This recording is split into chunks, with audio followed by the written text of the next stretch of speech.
A Anvisa autoriza o fim do uso da máscara contra a Covid em aviões e aeroportos.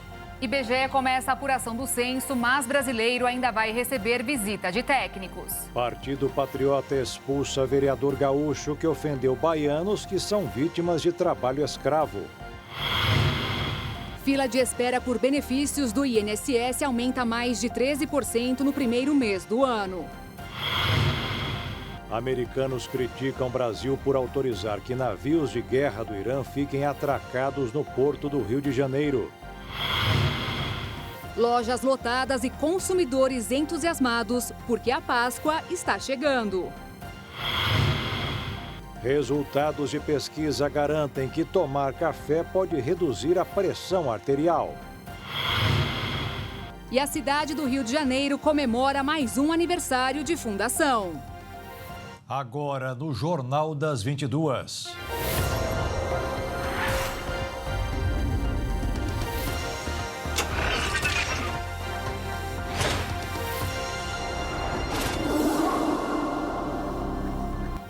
Olá, boa noite. Boa noite. A Agência Nacional de Vigilância Sanitária decidiu acabar com a obrigatoriedade do uso de máscaras em aviões e aeroportos. A medida foi implantada no início da pandemia para evitar o contágio do coronavírus. A diretoria da Anvisa decidiu nesta quarta-feira pôr fim à obrigatoriedade do uso de máscaras dentro de aviões e aeroportos brasileiros. O uso das máscaras foi uma medida adotada para reduzir a circulação do vírus da Covid e outras doenças respiratórias. Segundo a Anvisa, a decisão de flexibilizar o uso das máscaras está de acordo com as diretrizes do Ministério da Saúde e da Organização Mundial de Saúde. A flexibilização do uso de máscaras em aeroportos e aeronaves passa a valer assim que a decisão da Anvisa for publicada no Diário Oficial da União.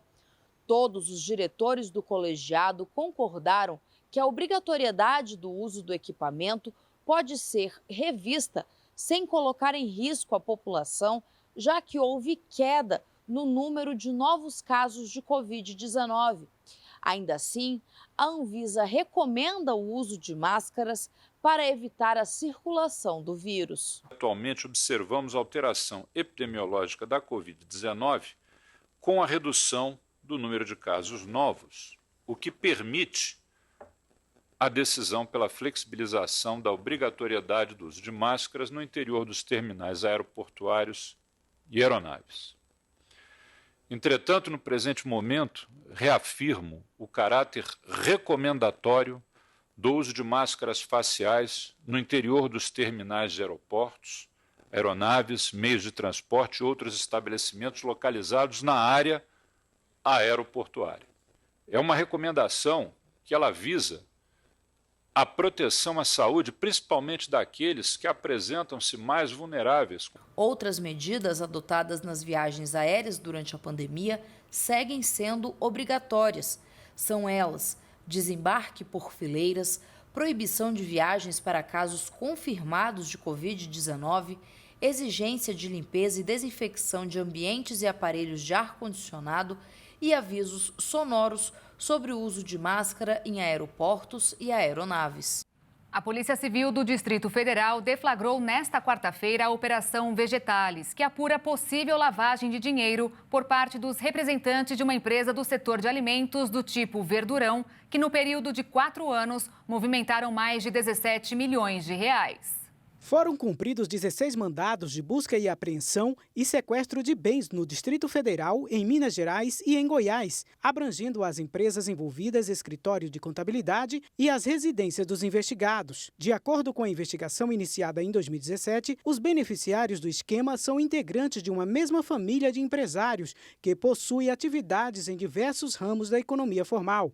Entre elas, no setor de alimentos, assessoria imobiliária, importação e exportação de produtos nutricionais e clínica de emagrecimento. A Polícia Civil informou que, em meio às diligências norteadas em um primeiro momento pelas quebras de sigilos fiscais e bancários dos investigados, pessoas físicas e jurídicas, foi detectada uma inconsistência na origem de recursos que foram movimentados em altíssimos volumes por uma empresa pequena, sem ter havido quaisquer declarações prestadas às autoridades fazendárias. Segundo a apuração da polícia, há indicativo de incompatibilidade entre o padrão de vida declarado por alguns dos investigados e os montantes movimentados na conta corrente vinculada à empresa central da investigação, que não tinha sede própria para a comercialização de produtos, bem como se mostraram fortes os indícios do envolvimento de integrantes da família de empresários com as movimentações financeiras ocorridas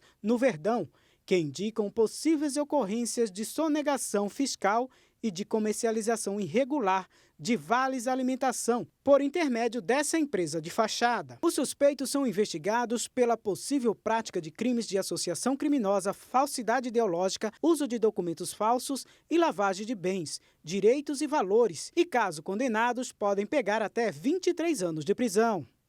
Os veículos esportivos e utilitários que são mais avantajados, conhecidos como SUVs, estão em alta entre os consumidores brasileiros. E enquanto as vendas aumentam, crescem também os roubos e furtos dessa modalidade no estado de São Paulo.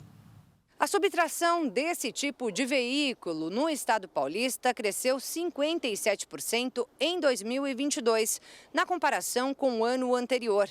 De janeiro a dezembro do ano passado, foram registradas aproximadamente 9 mil ocorrências, enquanto em todo o ano de 2021 foram quase 5.600 casos. Os números de roubos e furtos dessa categoria foram compilados pela empresa de rastreamento veicular Ituran, com base em dados oficiais da Secretaria da Segurança Pública de São Paulo. Segundo a empresa, a disparada nos registros de roubos e furtos de utilitários esportivos tem relação direta com o aumento na quantidade de veículos circulando nas vias. Essa modalidade de veículos foi responsável por quase 44% de todos os emplacamentos de automóveis no país em 2022. Entre as ocorrências do ano passado, furtos e roubos ficaram quase no mesmo patamar. Pouco mais de 50% para os furtos e aproximadamente 49,5% para os roubos. Entre os veículos mais furtados e roubados no ano passado estão o Ford EcoSport, Jeep Renegade e o Honda HR-V. O ministro Alexandre de Moraes do Supremo Tribunal Federal decidiu manter a prisão preventiva do ex-ministro da Justiça e ex-secretário de Segurança Pública do Distrito Federal, Anderson Torres. Na decisão, o magistrado ressaltou esse entendimento, dizendo que, abre aspas, a omissão e conivência de autoridades da área de segurança ficaram demonstradas, fecha aspas. Além disso, há diligências pendentes pela Polícia Federal a respeito da minuta do golpe que ainda precisa ser periciada. A decisão ocorre após a Procuradoria-Geral da República se manifestar pedindo a manutenção da detenção. Torres teve a prisão decretada pelo ministro Alexandre de Moraes em razão de indícios de omissão nos atos criminosos ocorridos no dia 8 de janeiro em Brasília. Ele está preso desde 14 de janeiro. A Advocacia Geral da União pediu hoje a condenação definitiva de 40 presos pelos atos do dia 8 de janeiro em Brasília. A AGU pediu que todos sejam condenados a devolver para os cofres públicos 20 milhões e 700 mil reais, que é o valor do prejuízo calculado com base em dados apresentados pelo Supremo, pelo Palácio do Planalto e também pelo Congresso. Na semana passada, a AGU fez o primeiro pedido de condenação definitiva de 54 pessoas, 3 empresas, uma associação e um sindicato.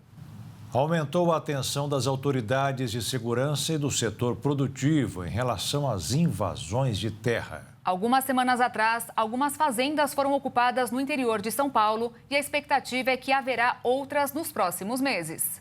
Os episódios que ocorreram em Mato Grosso do Sul acenderam um sinal de alerta para os produtores rurais. Fazia alguns anos que nós não tínhamos esse tipo de movimento dentro do nosso estado.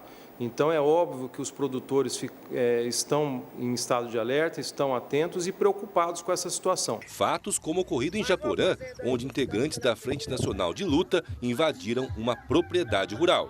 E estamos na luta. Mais uma fazenda aí conquistada aí. Foram 70 pessoas, incluindo crianças e idosos, que teriam sido usados como escudo conforme o boletim de ocorrência, mas que foram expulsos por produtores rurais da área que se uniram. Mesmo assim, houve incêndio na casa da sede. Há a promessa de formação de acampamentos, inclusive nas proximidades do assentamento Itamaraty, em Ponta Porã. A FamaSul acompanha de perto e orienta o produtor. O produtor rural que se sentir ameaçado, ele tem que fazer o BO, procurar um advogado e pedir o interdito proibitório da sua área. Se caso ele for invadido, ele tem que entrar com a reintegração de posse. Nesse interim, há que se pregar a paz no campo. Dialogar, conversar, sem violência, obviamente que isso está dentro da pauta dos estados. Entretanto, a Sejusp, Secretaria de Justiça e Segurança Pública, está pronta para agir em caso de crimes. Nós vamos aplicar a lei vigente ouvindo sempre as partes, produtores ou aqueles que têm as demandas, mas sempre observando fielmente a lei. Para o secretário, invadir propriedades não é uma atitude inteligente. Aquela pessoa que invade, que comete um crime, se ele está cadastrado para receber uma terra, ele acaba sendo retirado desse cadastro. Então, hoje, invadir uma área, ao invés de beneficiar, acaba prejudicando. Para evitar invasões, aqui em Mato Grosso do Sul, tramita na Assembleia Legislativa aqui do Estado um projeto de lei para que os invasores não tenham acesso a programas sociais do governo. O projeto visa acabar com qualquer tipo de benefício, ajuda, auxílio, contratação, participação das pessoas que estão lá invadindo terra em concurso público. Quer dizer, o Estado vai cortar relações com a pessoa que tenha invadido uma propriedade privada. É o respeito ao direito de propriedade. O deputado explica que o motivo da propositura do projeto de lei é referente à possibilidade de uma série de invasões no Estado nos próximos meses. Tem anúncios de mais de 600 invasões num curto período, que é um absurdo levar isso para o campo. O que se concorda em todo o setor é que o mais importante é evitar o confronto, fortalecer o diálogo e possibilitar atos de reforma agrária dentro da legalidade e, como começo, que se fiscalize e fomente os assentamentos já estabelecidos. Nós entendemos também que é necessário dar o auxílio necessário para os assentamentos já existentes, inclusive verificando se eles são realmente produtivos antes de abertura de novas áreas para os assentamentos. Acho que essa é a linha que nós buscamos, né? Primeiramente o diálogo e depois os meios legais para que eventualmente haja essa retomada, se necessário, da propriedade. E a seguir, fila de espera por benefícios do INSS aumenta mais de 13% no primeiro mês do ano. E ainda, lojas lotadas com chocolate e consumidores entusiasmados porque a Páscoa está chegando.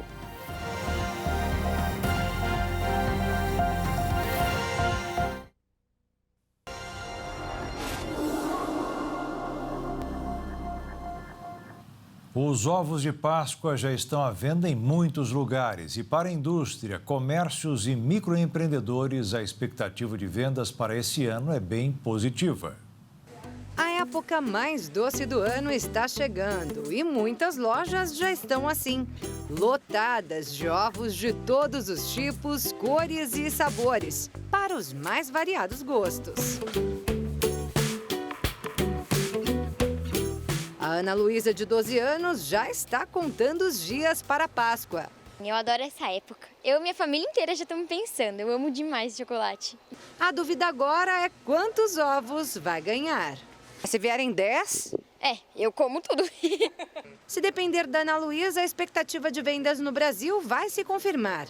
A Confederação Nacional do Comércio de Bens, Serviços e Turismo ainda não tem uma estimativa em números, mas espera ultrapassar o faturamento de aproximadamente 2 bilhões de reais registrados em 2022. Esta loja pioneira no setor pretende faturar pelo menos 25% a mais nessa Páscoa em relação ao ano passado. E não só com as vendas dos ovos industrializados, mas principalmente com toda a matéria-prima necessária para a produção de ovos caseiros. Afinal, é nessa época que muitos microempreendedores aproveitam para ganhar dinheiro. A Edileuza já está fazendo a cotação para essa Páscoa. Há 2 anos ela decidiu empreender nessa área e diz que vale muito a pena. Dá para faturar o dobro, né, do que eu gasto. A microempreendedora conta que no começo aprendeu tudo sozinha. Mas agora... Hoje eu faço um curso assim para mim estar me aperfeiçoando mais, para você ter uma prática. Afinal, conhecimento nunca é demais e os valores são acessíveis. Nessa rede, são vários os cursos oferecidos na área. Você tem curso de R$ 29,00, de R$ 39,00, tem curso de R$ 100,00, que são os cursos de mais extenso, de maior duração, né? Mas é muito barato. A gente chegou a ter 6 mil alunos média mês, que é muito mais que uma faculdade, colocando pessoas no mercado, pessoas que pagaram dívidas, pessoas que saíram de dificuldade, que pagaram escola, que se tornaram empresas, centenas de empresas. Empresa hoje que tem 3 mil lojas que nasceram dos nossos cursos. Nunes está nesse ramo há quase 40 anos. Diz que fazer ovos de Páscoa é mais simples do que fritar um ovo, mas é preciso técnica. A gente ensina as pessoas todas as dicas, como fazer o chocolate de maneira prática e rápida. A gente tem um curso que uma pessoa só, ela consegue fazer 100 quilos por dia de ovos de Páscoa.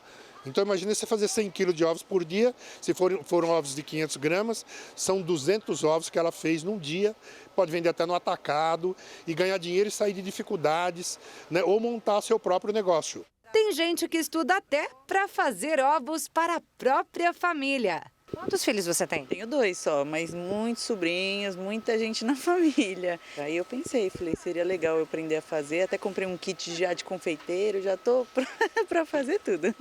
Se não for para faturar nessa Páscoa, fica a dica da Lilian para ao menos economizar com os ovos. Se caso der algum resultado, quem sabe ano que vem eu começo a fazer para eles também, para vender, né? Para saber mais sobre os cursos citados na reportagem, acesse a nossa página no Instagram, @jornalismohittv.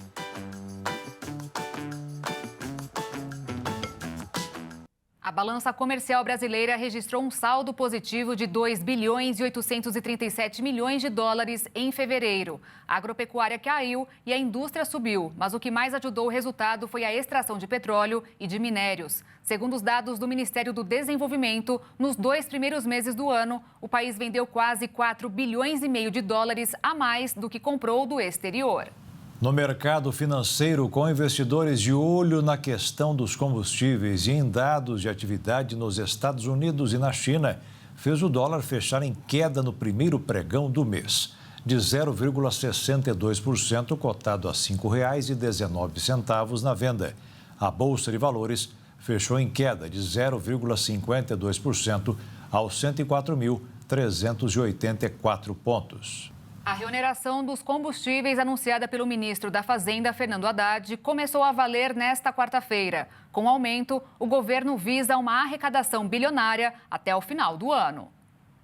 A mudança fará com que a cobrança do PIS/COFINS e da CID sobre a gasolina seja de 47 centavos por litro. Contudo, a Petrobras anunciou uma redução no valor para as distribuidoras. Dessa forma, considerada a redução de 13 centavos anunciada, o impacto será de 34 centavos por litro para o consumidor. Já para o etanol, o acréscimo será de 2 centavos por litro. Para os consumidores, o aumento pode ser visto como algo negativo, já que durante os 6 meses anteriores, os valores dos combustíveis tiveram uma queda significativa. Mas o governo tem outra visão sobre a situação. A afirmativa do ministro Fernando Haddad é de que o impacto para o consumidor ficará menor justamente porque a Petrobras usará parte de sua reserva financeira constituída pela companhia para absorver parte do aumento do impacto. A justificativa do governo para o aumento é que eles enxergam uma necessidade de arrecadação de 28 bilhões de reais com esses impostos. Outra forma de conseguir arrecadar essa quantia, o governo federal deve taxar a exportação de petróleo bruto pelos próximos 4 meses. Mas essa medida ainda pode ser mudada. Isso porque essa nova medida provisória tem validade até o fim de junho. A partir de julho, o futuro da desoneração dependerá do resultado da votação no Congresso. Caso os parlamentares não aprovem a proposta, as alíquotas voltarão aos níveis de 2022, com reoneração total. Mas as mudanças não param por aí. Ao que parece, o governo quer mudar as regras de distribuição de dividendos e ajustar a política de preços da Petrobras. De uma maneira simples, os dividendos são os lucros da empresa distribuídos a seus acionistas. O objetivo é evitar altas elevadas de preço da estatal e garantir mais investimentos em transição energética. Mas, para o mercado financeiro, as propostas foram mal recebidas. Caso isso aconteça, o anúncio pode afastar os investidores das ações da petroleira e, assim, derrubar o valor da empresa na Bolsa de Valores. Ao que parece, o governo começou com mais dificuldades do que o esperado, com uma oposição forte em boa parte da população.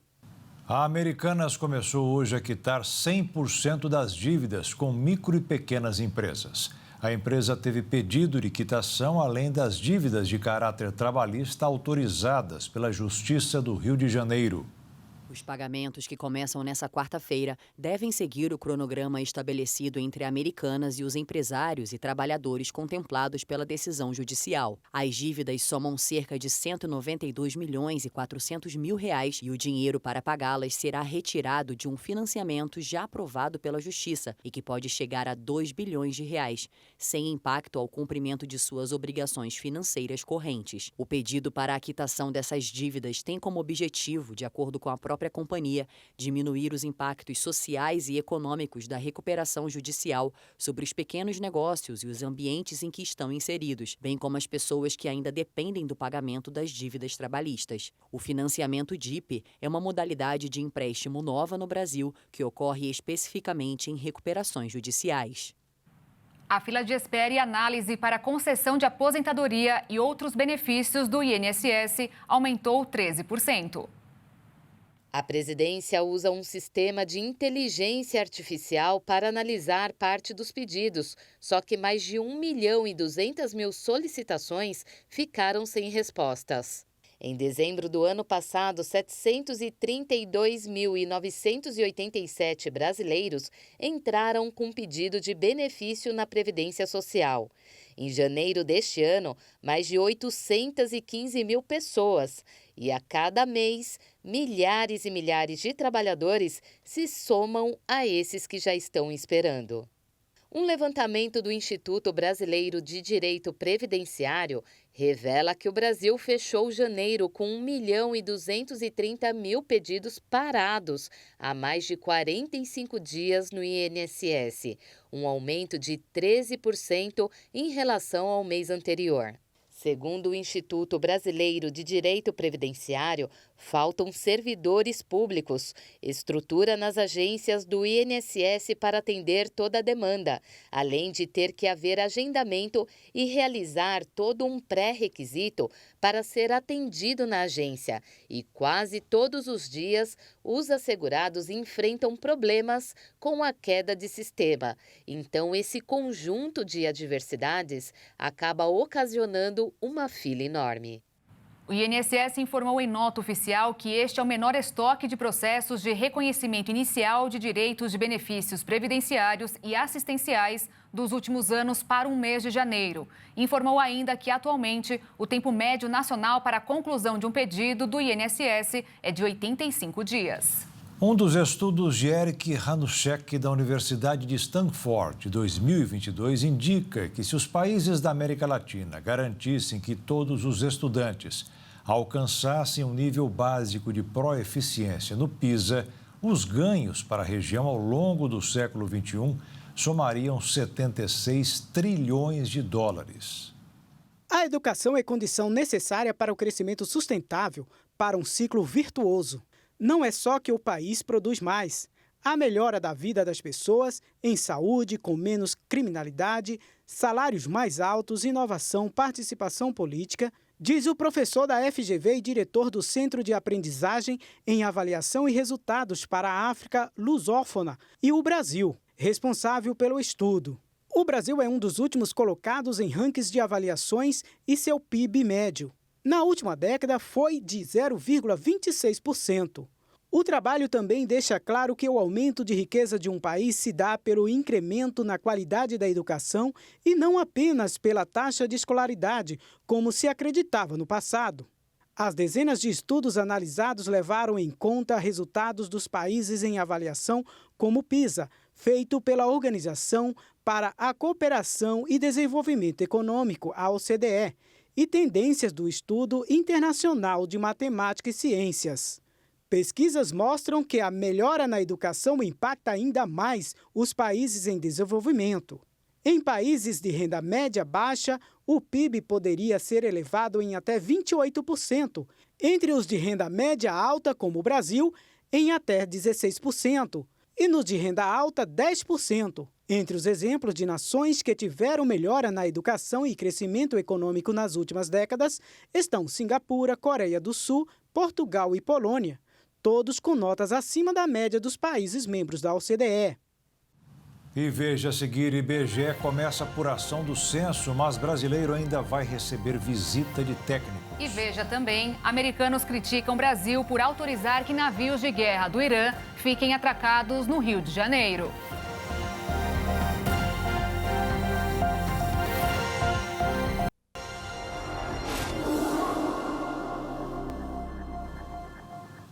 O IBGE começou hoje a apurar os dados do censo, mas os técnicos ainda têm algo para fazer, até porque a promessa é divulgar os resultados no mês que vem. Começou hoje a etapa de apuração de dados do censo. A coleta terminou nesta terça-feira e agora verificações específicas serão realizadas em áreas que apresentaram maior dificuldade durante a pesquisa ou não atingiram os índices mínimos. Nestas localidades, os recenseadores voltarão a fazer visitas. Caso o morador tenha dúvidas sobre o recenseador, pode consultar a identificação da pessoa através do QR Code ou do 0800 presente no colete do recenseador. Após a apuração, o resultado do censo com o perfil da população será divulgado. Isso deve ocorrer até o final de abril. Segundo o IBGE, mais de 189 milhões de pessoas foram recenseadas. De Brasília, Jaqueline Fonseca. O Tribunal Superior Eleitoral vai criar um grupo de trabalho com plataformas digitais para discutir sugestões ao projeto de lei conhecido como PL das Fake News, em tramitação na Câmara dos Deputados. Depois de 2 eleições, onde as fake news foram as protagonistas, o TSE pretende evitar com que essas notícias falsas interfiram na população. A decisão foi tomada em reunião do presidente do TSE, ministro Alexandre de Moraes, com representantes das plataformas realizadas nesta quarta-feira na sede da Corte. Além disso, também foi discutida a necessidade de autorregulação das plataformas. Moraes afirmou que as empresas precisam prevenir e coibir a disseminação de discurso de ódio, incitação à violência e atentados contra a democracia. Segundo ele, a participação das plataformas digitais, em parceria com a Justiça Eleitoral no combate à desinformação durante as eleições, trouxe a certeza da necessidade de uma cooperação maior. Os líderes dos meios de mídia aproveitaram o momento para informar o presidente do TSE sobre as medidas já tomadas para impedir o compartilhamento de notícias falsas na internet e em plataformas digitais. E a discussão do projeto de lei é algo antigo. Aprovado pelo Senado em 2020, agora precisa ser analisado pela Câmara, onde deve sofrer alterações e aí sim ser enviado para a sanção presidencial. O vereador Sandro Fantinel, de Caxias do Sul, na Serra do Rio Grande do Sul, foi expulso do Partido Patriota nesta quarta-feira, após fazer ontem um discurso questionando a repercussão do resgate de empregados em situação de escravidão e ofendendo trabalhadores baianos. O partido considerou o pronunciamento de Fantinel desrespeitoso e inaceitável e está maculado, segundo o próprio partido, por grave desrespeito a princípios e direitos constitucionalmente assegurados, à dignidade humana, à igualdade ao decoro, à ordem e ao trabalho. O Ministério Público do Trabalho abriu uma investigação contra o vereador por apologia ao trabalho escravo. Direcionada aos produtores da região, a frase "não contratem mais aquela gente lá de cima" foi usada por Sandro Fantinel, se referindo a trabalhadores vindos da Bahia. Fantinel sugere que se dê preferência a empregados vindos da Argentina, que, segundo ele, seriam limpos, trabalhadores e corretos. Detalhe: a maioria dos trabalhadores contratados para a colheita da uva veio do estado nordestino.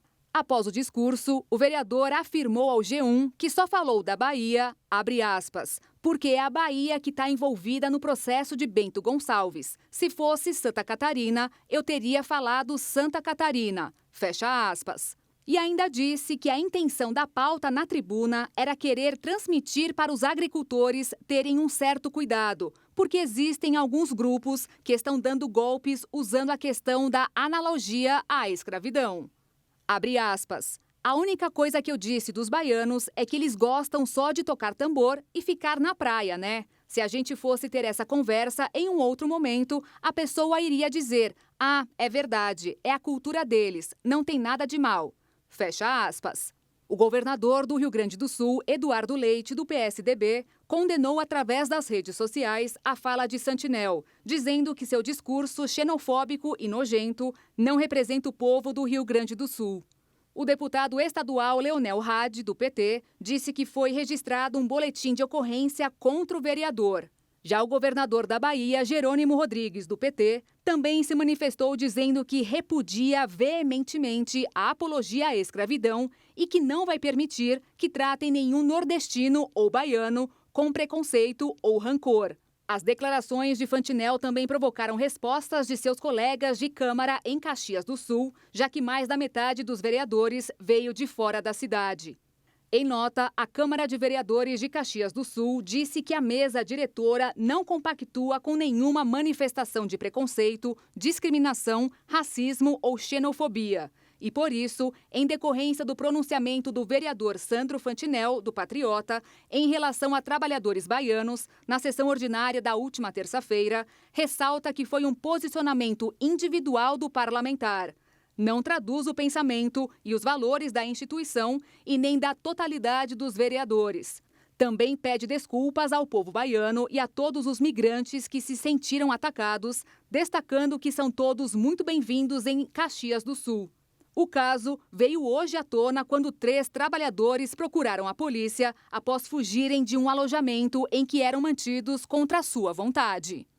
2 navios de guerra iranianos estão atracados no porto do Rio de Janeiro. A visita foi autorizada pelo governo federal e publicada no Diário Oficial da União. O episódio gerou protestos de autoridades dos Estados Unidos. Os navios têm autorização de permanecerem no local até o próximo sábado. Durante todo esse período, eles estão sujeitos às normas sanitárias da capital fluminense. Um dos navios é a maior embarcação militar do Irã e funciona como uma base móvel para prestar apoio a outros equipamentos. A embarcação pesa 121 toneladas e conta com a capacidade de receber 5 helicópteros. Além disso, ele possui a capacidade de transportar 80 milhões de litros de combustível e 20 milhões de litros de água. Já o outro navio é equipado com mísseis, torpedos e canhões navais. A liberação do governo brasileiro para que os navios iranianos permanecessem no país não foi bem recebida pelos Estados Unidos. No dia 15 de fevereiro, poucos dias após o encontro entre o presidente Lula e Joe Biden em Washington, a embaixadora dos Estados Unidos no Brasil, Elizabeth Bagley, já havia pedido para que o Brasil não permitisse que os navios atracassem. Segundo ela, no passado os navios iranianos facilitavam o comércio ilegal e atividades terroristas. Na tarde desta terça-feira, em uma postagem nas redes sociais, o senador norte-americano Ted Cruz, membro da Comissão de Comércio, Ciência e Transporte do Senado norte-americano, condenou a visita dos navios iranianos ao Rio de Janeiro. Em suas palavras, ele disse, abre aspas, a atracação de navios de guerra iranianos no Brasil tem consequências perigosas e uma ameaça direta à segurança dos americanos. Fecha aspas. Os Estados Unidos têm sanções e leis antiterrorismo projetadas exatamente para deter e responder a essas ameaças. Já em outro texto divulgado em seu site, ele ameaçou o Brasil de possíveis sanções norte-americanas. Pelo menos 36 pessoas morreram e 85 ficaram feridas após a colisão de 2 trens na cidade de Larissa, no centro da Grécia. Nesta quarta-feira, o diretor da estação de trem da cidade foi detido e o procurador da Suprema Corte ordenou uma investigação. Um trem de passageiros que realizava o trajeto entre as cidades de Atenas e Tessalônica se chocou com um comboio de cargas próximo à região de Larissa, no centro do país. De acordo com a empresa responsável pelos trens, cerca de 346 pessoas viajavam nos veículos no momento do acidente. As mortes confirmadas foram de passageiros que estavam nos 3 primeiros vagões. De acordo com as equipes de emergência, pouco mais de 200 pessoas foram retiradas do trem sem ferimentos. Já os feridos foram encaminhados para hospitais próximos. O Ministério da Saúde da Grécia disse que a maioria dos passageiros eram estudantes que retornavam para Tessalônica após um fim de semana prolongado. De acordo com relatos, o trem estava atrasado e parou por alguns minutos quando o estrondo foi ouvido. Após a colisão, os trens descarrilaram e um grande incêndio tomou conta do local. De acordo com o Corpo de Bombeiros, pelo menos 17 caminhões tentavam apagar as chamas. Mais de 30 ambulâncias se deslocaram para a região para realizar os serviços de resgate. Após a tragédia, a reunião foi convocada para investigar as causas do acidente, que foi considerado o pior da história do país, de acordo com a imprensa. Já o governo grego decretou luto nacional de 3 dias. Morreu Just Fontaine, o maior artilheiro em uma única edição de Copa do Mundo. A causa da morte não foi divulgada. O francês Just Fontaine, recordista de gols em apenas uma Copa do Mundo, com 13 na edição de 1958, morreu aos 89 anos. A informação foi passada à AFP pela família do ex-jogador. Na Copa em que Fontaine estabeleceu o recorde na Suécia, a França chegou às semifinais pela primeira vez, quando foi derrotada pelo Brasil de Pelé por 5-2. Os franceses ficaram com o 3º lugar depois de vencer a Alemanha. Além do recorde de 13 gols e da semifinal histórica para a França, Just Fontaine teve uma grande carreira em clubes, com 4 títulos de campeão francês, 2 Copas da França e um vice da Copa Europa, atual Liga dos Campeões, todos os títulos pelo Nice e pelo Reims. Ele teve a carreira interrompida de maneira repentina em 1962, quando teve 2 fraturas em uma perna com apenas 28 anos. Aposentado dos gramados, Fontaine iniciou a carreira de técnico, mas com resultados bem mais discretos. A Argentina confirmou o primeiro caso positivo de gripe aviária em uma granja comercial na província de Rio Negro. Como medida preventiva, o país suspendeu temporariamente a exportação de aves que poderão ser comercializadas apenas no mercado interno. De acordo com o Serviço Nacional de Saúde e Qualidade Agroalimentar, Senasa, o episódio comprometeu o status de livre de doenças, o que resultou na suspensão. O secretário de Agricultura da Argentina, Juan José Barrilo, afirmou que este foi o primeiro caso confirmado em uma ave de cativeiro que ocorre no país. O Senasa destacou que a produção para consumo interno vai continuar normalmente, porque a doença não é transmitida ao homem pelo consumo de carne de frango e ovos. Barrilo indicou que as medidas de biossegurança serão reforçadas nas granjas para recuperar o status sanitário o mais rapidamente possível e retomar as exportações. As vendas de produtos avícolas argentinos ao exterior representam cerca de 330 milhões de dólares por ano e têm como principal destino a China. Um último relatório indica que mais de 25 casos de gripe aviária foram confirmados na Argentina, mas até o momento eram em aves selvagens. E veja a seguir, resultados de pesquisa garantem que tomar café pode reduzir a pressão arterial. E ainda, a cidade do Rio de Janeiro comemora mais um aniversário de fundação.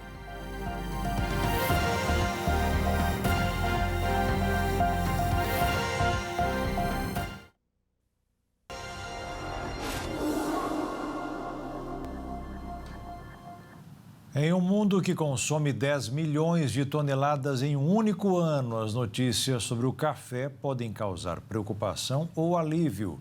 A novidade de um estudo é que a bebida pode até reduzir o risco de pressão arterial.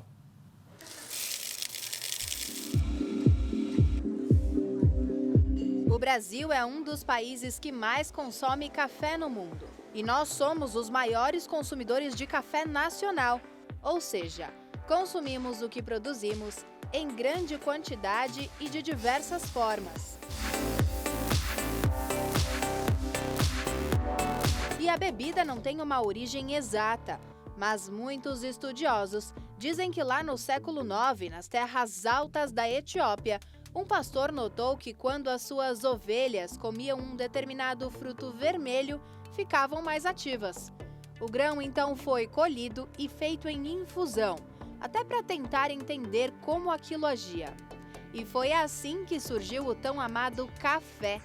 Claro que existem outras teorias sobre a descoberta da bebida, mas isso nem importa tanto quando falamos do dia que começa com um cafezinho. De manhã, precisa ter um café preto ou pode começar o dia sem o café? Precisa e ainda sem açúcar. Café puro ou café com leite, como eu vou tomar agora. Tem que ter, eu não consigo acordar, parece que o dia não começa. Olha, já fazem alguns anos que eu não começo o dia sem tomar o café, eu preciso tomar o café. Não dá. Claro, um cafezinho ainda com canela. Me dá dor de cabeça, não consigo ficar sem o café. Eu tenho que tomar, pelo menos um pouquinho. Dizem que quem toma café no começo do dia tem melhora no ânimo e melhor capacidade de concentração. Bom, o café, ele é um estimulante natural, né? Tanto pode ser usado de repente como um pré-treino da academia para te dar um up, como no momento em que você está cansado no trabalho e não está se concentrando. Ele libera bem-estar, ele aumenta a sua concentração. Então, de fato, o café é uma bebida gostosa e que não traz grandes prejuízos. E não é à toa que entre 2020 e 2021, mais de 10 milhões de toneladas de café foram consumidas em todo o mundo. E a bebida tem muitos benefícios para a saúde. A descoberta mais recente é que quem consome entre 2 e 3 xícaras de café por dia tem pressão arterial mais baixa do que aquelas pessoas que não consomem a bebida ou tomam apenas uma xícara.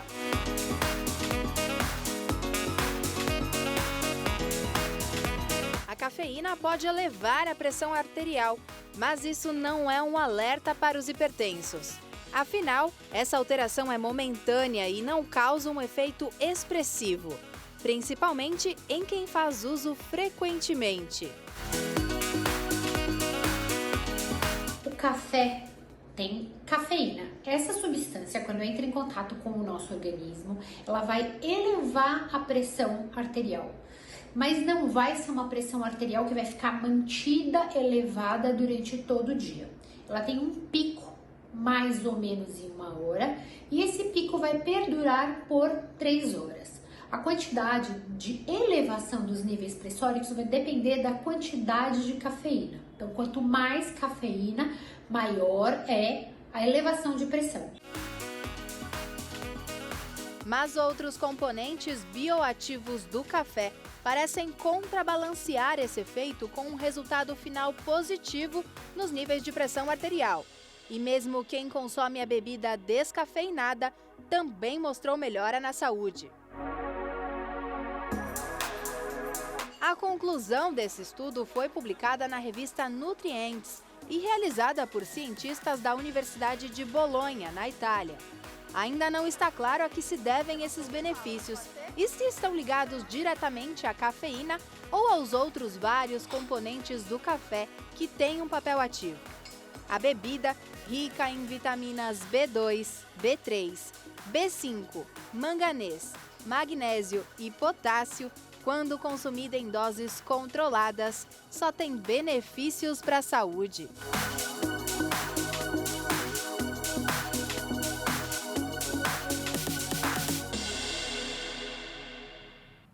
A Organização Meteorológica Mundial alertou nesta quarta-feira para um possível retorno do fenômeno climático El Niño, devido a uma mudança nas condições de temperatura nos próximos meses. O fenômeno atmosférico causa aquecimento fora do normal no Oceano Pacífico na parte equatorial, influenciando a superfície das águas e o clima em outras partes do globo. A agência da ONU afirma que há 15% de chance do El Niño voltar entre abril e junho. E a possibilidade aumenta para 35% entre maio e junho. E de junho a agosto sobe para 55%, com a maior probabilidade de ressurgimento e elevação nos níveis de temperatura. Já o fenômeno Laninha, que surgiu em setembro de 2020 e, segundo especialistas, está chegando ao fim, é relacionado à redução da temperatura das águas do Pacífico, em um resfriamento em larga escala, que é um cenário oposto ao que se vê com o El Niño. Ainda que os últimos 8 anos tenham sido os mais quentes já registrados. As consequências gerais do El Niño são as temperaturas globais que voltam a subir, prejuízos econômicos e ambientais, como mudança nas forças dos ventos, transformação na quantidade de chuva, secas e enchentes. Consequências que também afetam as atividades agrícolas. Aqui no Brasil, o El Niño tem influenciado no clima, provocando excesso de chuvas no Sudeste e no Sul e secas em outras regiões como Norte e Nordeste. E enquanto os meteorologistas consideram a probabilidade do retorno do El Niño e de um aquecimento da temperatura, o período seguinte será conhecido como de condições neutras ENSO, o que significa nem El Niño e nem Laninha. Parece que finalmente o inverno chegou à cidade de Nova York. O último dia de fevereiro foi marcado por muita neve. Nova York geralmente fica coberta de branco pelo menos algumas vezes durante a estação, mas as temperaturas excepcionalmente amenas levaram a um inverno praticamente sem neve este ano. Os flocos elevaram o total acumulado no famoso pulmão verde de Manhattan para apenas 5,6 centímetros. Mas não demorou muito. No meio da manhã, a maior parte da neve já havia se transformado em granizo quando a chuva começou a cair. A cidade de Nova York nunca passou por uma temporada fria inteira sem neve mensurável. Cientistas apontam que as mudanças climáticas estão tornando os invernos mais quentes e mais curtos. A partir de hoje está proibido no Brasil o uso de animais como cachorros, gatos, coelhos e ratos em pesquisa e desenvolvimento de produtos de higiene pessoal, cosméticos e perfumes. Já era tempo, né, Beatriz? A resolução foi publicada no Diário Oficial da União pelo Conselho Nacional de Controle de Experimentação Animal, órgão vinculado ao Ministério da Ciência, Tecnologia e Inovação. Agora se torna obrigatório o uso de métodos alternativos reconhecidos pelo CONSEA na resolução normativa e suas eventuais atualizações, que precisarão ter sua confiabilidade e relevância comprovadas em processos de desenvolvimento, pré-validação, validação e revisão por especialistas. O texto também proíbe o uso dos animais para testes de controle de qualidade, mas permite que os seres humanos façam parte do desenvolvimento. O órgão ressalta que essa resolução tem finalidade de harmonizar a utilização de animais no setor, mantendo a convergência aos padrões internacionais, mas que a competência regulatória cabe a outros entes e órgãos públicos. A proibição de experimentos com animais é uma demanda antiga de organizações que lutam pela proteção dos direitos dos bichos. Em 2013, o método foi banido na Europa e, atualmente, todos os 27 países da União Europeia também não fazem mais. Agora, o Brasil se junta a esse grupo.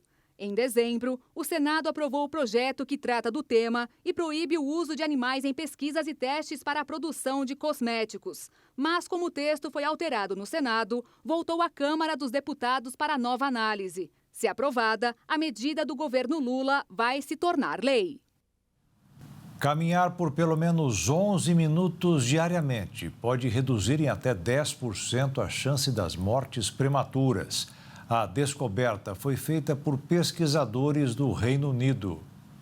O Serviço Público de Saúde britânico recomenda que todas as pessoas façam pelo menos 150 minutos de atividade física semanal para que a frequência cardíaca aumente. Mas o recente estudo, que teve como base diversas análises de pesquisas anteriores, aponta que realizar 75 minutos semanais de exercício ajuda a prevenir doenças cardiovasculares e até mesmo câncer, como, por exemplo, andar de bicicleta, caminhar em ritmo acelerado, fazer trilha, dançar ou até mesmo jogar tênis. A prática regular de exercícios reduz a gordura corporal e a pressão arterial, ao mesmo tempo que melhora o condicionamento físico, o sono e a saúde do coração a longo prazo. Os benefícios foram ainda maiores para a prevenção de alguns tipos de câncer específicos, como de cabeça e pescoço, gástrico, leucemia e cânceres no sangue, mas menores para câncer de pulmão, fígado, endometrial, de cólon e mama. Devido aos compromissos do dia a dia, como trabalho e estudo, muitas pessoas acabam não encontrando tempo para se exercitar. Por isso, uma das alternativas é substituir alguns hábitos, como tentar ir a pé ou de bicicleta para o trabalho, em vez de usar o carro. Segundo especialistas, a melhor maneira de aumentar a quantidade de exercícios é inserir atividades prazerosas em sua rotina semanal. E o Jornal das 22 termina aqui. Obrigada pela sua companhia em mais uma quarta-feira. Um ótimo fim de noite para você e até amanhã. Uma boa noite, fique na paz. Tchau.